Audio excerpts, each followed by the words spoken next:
lá. O campo, se você soltar uma carga num campo, a carga só vai seguir por caminho. Carga positiva no campo, ela não titubeia. E se você inverter a carga, ela vai para o outro lado. Então eu fiz essa analogia. Porém, isso aí quando chega no ouvido de um pastor, fala assim, opa, o Espírito Santo é uma pessoa. Ele não é um poder. Que parece que, por exemplo, algumas denominações evangélicas encaram o Espírito Santo como um poder, mas não como uma pessoa. E aí eu quero deixar claro, o Espírito Santo é uma pessoa sim. André, baseado em que você está falando isso? João 14, 26. O ajudador, o Espírito Santo, a quem o Pai enviará em meu nome, esse vos ensinará. Ou seja, o Espírito Santo ensina. João 16, 13. Mas quando vier o Espírito da verdade, ele vos guiará, porque não falará de si mesmo, ou seja, ele fala. O Espírito Santo pode ser entristecido. Não entristeçais o Espírito Santo, ou seja, ele não é um campo, ele é uma pessoa que se entristece. O Espírito Santo intercede. O irmão Thor falou aqui, ele intercede por nós, com os gemidos inexprimíveis. O Espírito Santo toma decisões e tem vontade própria. 1 Coríntios 12, 11 diz, mas um só e o mesmo Espírito realiza todas estas coisas, distribuindo-as como lhe apraz a cada um individualmente. Parece que o Espírito Santo, aqui parece não, ele distribui os dons a cada um conforme lhe apraz, ou seja, ele toma as ações, falar guia, Atos 3, 2, e servindo eles ao Senhor, jejuando, disse o Espírito Santo, separai-me agora Barnabé e Saulo para a obra a que vos tem chamado. O Espírito Santo testemunha de Jesus, João 15, 26, quando porém vier o Consolador, que eu vos enviarei da parte do Pai, o Espírito da verdade, que dele procede, esse dará testemunho de mim. E tem aquele episódio que mentiram para o Espírito Santo, e aí Paulo falou, você mentiu para o Espírito Santo. Então, assunto encerrado, tá aliado. Pai, Filho, Espírito Santo. O Espírito Santo, ele tem esse aspecto do poder. Para o judeu, ele fala que o Espírito Santo é o Espírito de Deus. Você não vai ver um judeu falar de terceira pessoa. É uma coisa mais evangélica, cristã. Santo Agostinho explicou a questão da Trindade. Beleza, Tó? Para a gente não cometer nenhuma heresia. Só que vamos falar agora da guerra e da festa. Vamos ler a Bíblia? Tó, tem a voz tão bonita, Tó. Você vai ler Mateus 22.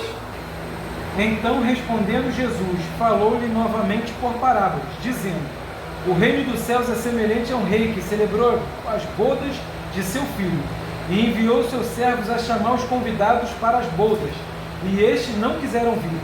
Depois enviou outros servos, dizendo, dizei aos convidados, eis que preparei o meu jantar, e os meus bois e cevados já estão mortos, e tudo está pronto, vinde às bodas.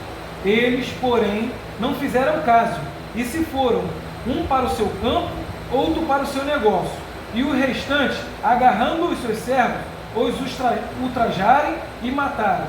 Mas ao ouvir isso, o rei ficou irado, e enviou os seus exércitos, destruindo aqueles assassinos, e queimou a cidade dele. Amém. Então a gente viu aqui, ok, Daniel? Nessa parábola das bodas, a gente reforça que é um rei chamando para a festa do seu filho e que as pessoas dão desculpas, ok? Essa passagem, Ariane, também está em Lucas. Eu vou ler agora. Lucas 14 é a mesma parábola, só que agora não se fala que é um rei, mas uma pessoa. Diz assim, um certo homem fez uma grande ceia e convidou a muitos. E a hora da ceia mandou seu servo dizer aos convidados, vinde, que já está tudo preparado. E todos, a uma, começaram a excusar-se, ou seja, a pedir desculpa, não vou poder ir. Disse o primeiro, comprei um campo e importa ir vê-lo.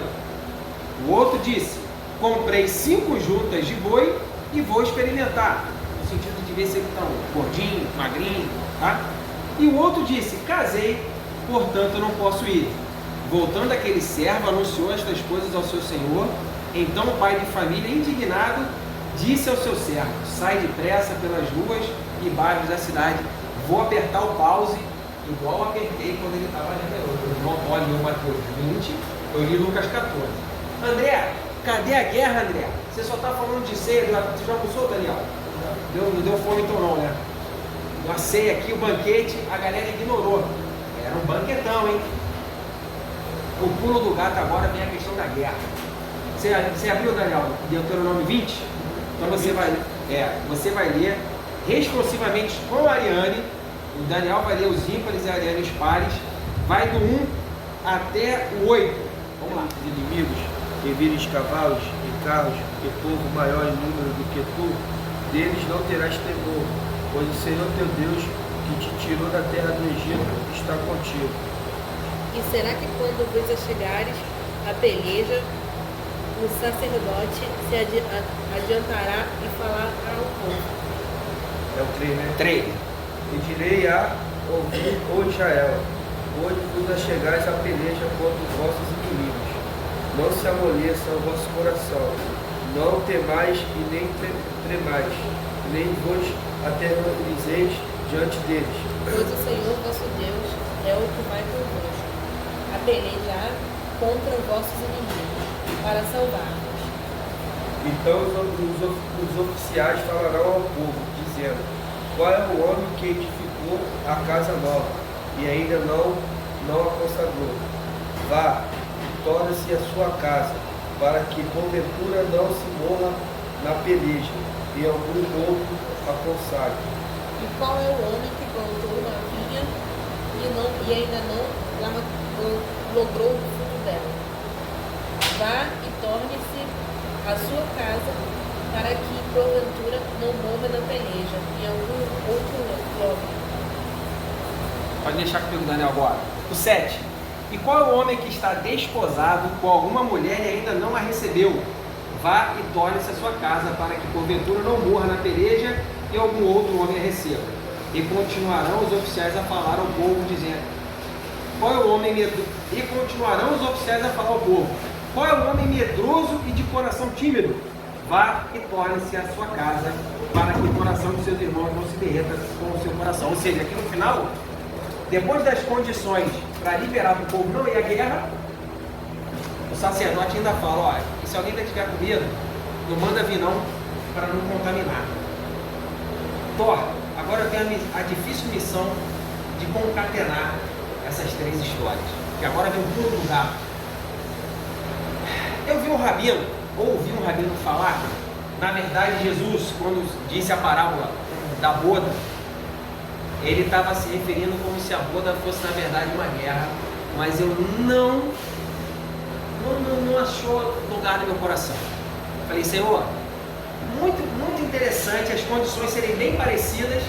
Você vê que tem um caso do negócio, da vinha e do casamento. O outro sai da vinha, entra o gado, mas há uma similaridade muito grande. E para a guerra o povo é dispensado, mas para a festa não há possibilidade da pessoa dizer não. Fiquei com aquilo na cabeça. Fiquei pensando: Senhor, o que é isso aqui? Irmãos, aqui a ideia não é eu vou fazer igual o Bruno, facas guias da mão, pá, é isso aqui. O que eu gostaria de compartilhar com os irmãos é o seguinte: podemos até recusar ir à guerra. Deus não obriga a gente assim a participar, ele luta por nós, ele lutou por nós.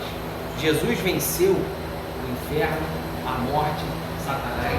Ele não exigiu que a gente fizesse isso, ele pagou o preço. A boda é a celebração daquilo que ele conquistou por nós. Então, irmão, quando alguém a condição de você não ir para a guerra, realmente, a palavra de Deus você pode aplicar em diversas situações proféticas, históricas. Como eu disse, a vida é uma grande batalha. Na verdade, Deus quer que a gente lute, mas fazendo a analogia da escusa para não ir à guerra e da escusa não aceita para ir para a festa, a conclusão que eu gostaria de compartilhar é essa. Essa festa é para celebrar a vitória na guerra. Então, irmãos, quando alguém hoje fala assim: eu não quero saber disso, eu não vou, eu não quero saber, o negócio é muito mais sério, né? Muito mais sério, e Deus, por isso que sim, não haverá uma segunda chance. A gente vai estar aqui durante a nossa vida, ouvindo a palavra. Uns vão ouvir, outros vão ficar pelo caminho. Só que quando a gente chegar no dia em que o livro vai ser aberto e vão verificar se o nome está no livro da vida ou não, quando a gente recebe uma festinha, geralmente pergunta, e aí, vocês vão? Confirma aí. E aí a pessoa fala, não posso ir, eu não quero saber disso, eu estou ocupado, vai ter o jogo do Vasco domingo, não vai rolar, ou eu tenho conta para pagar, tenho boleto para pagar, beleza. Só que para a festa não tem, digamos assim, o rei vai ficar bravo. Não sei se eu consegui compartilhar. Na guerra, as pessoas podem até dizer, não, Deus luta as nossas causas. Na festa, é uma coisa tão importante de celebração da vitória sobre a guerra, que nós não precisamos lutar. E aí, a recusa desse convite para Deus tem uma seriedade muito grande. E agora, eu vou terminar, que é o seguinte, não vou nem ler, só vou compartilhar com os irmãos. Todos sabem que depois o pai do noivo, ele passa, como é que se fala no exército lá, quando o comandante passa para ver se todo mundo com a roupa, faz a vistoria para ver das vestes ali. Porque nem todo mundo que fala que vai na festa, na verdade, uns falam que vão e não vão, e outros chegam, e o camarada, a festa é tipo black tie, o cara tá de chinelo, ou é na praia, casamento de praia. Eu vou no casamento na praia da primeira vez, no amigo meu, ano que vem, eu já não sei como é que eu vou fazer, eu sei que tem que ser uma roupa diferente, né? Casamento na praia, eu não vou chegar de terno. Tem essa questão da veste. E aí, eu não vou me alongar, esse calor tá grande, mas eu queria só deixar para... O que é essa veste? O que é essa veste? Eu separei 3 coisas para encerrar. Primeiro, um amigo meu, chamado Eric, ele mandou um vídeo muito lindo de uma pessoa falando assim da questão da gentileza, da gente ser gentil com o próximo, porque na verdade ninguém é melhor que o outro. E as pessoas ficam se achando melhor que o outro, né? Mais importante. Então, em relação ao trato com o próximo, e olha que isso aí não é nem questão de religião não, tá? É uma pessoa educada, mandando, André, achei esse vídeo legal, e pô, sensacional. Da gente tratar o outro bem, e isso é um mandamento de Jesus, né? Interessante, a pessoa às vezes acha que não está na Bíblia, isso está na Bíblia. 2, essa mesma gentileza que as pessoas no mundo falam que é para ter com o próximo, será que a gente tem com Deus? Ou será que a gente só chega para Deus pedindo como se ele fosse um caixa eletrônico ou um mágico? Então, e aí eu chamo que essa gentileza para com Deus pode ser chamada de santidade. É você ser agradável para com Deus.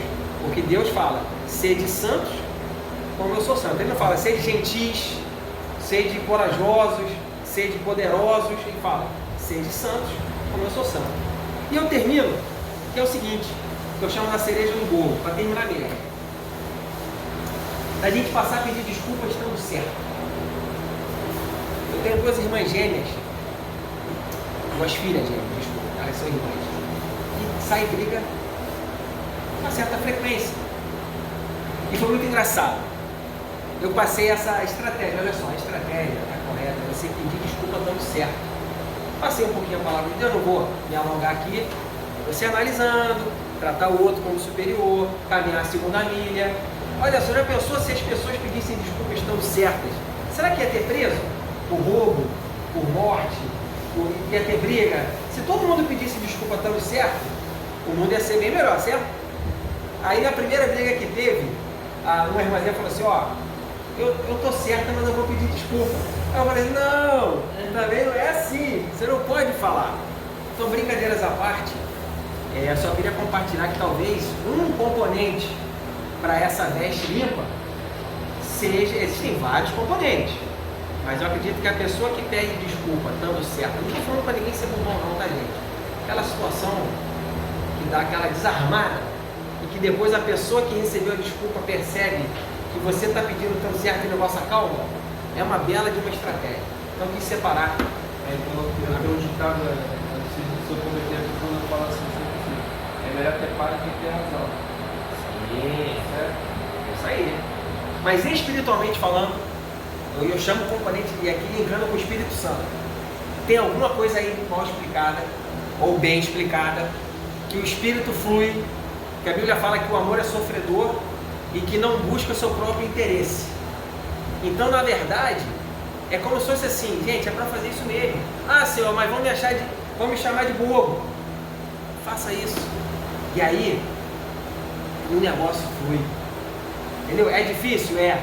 Mas ó, eu tenho tentado colocar isso em prática. O negócio é bom. Funciona. Tá bom? Amém?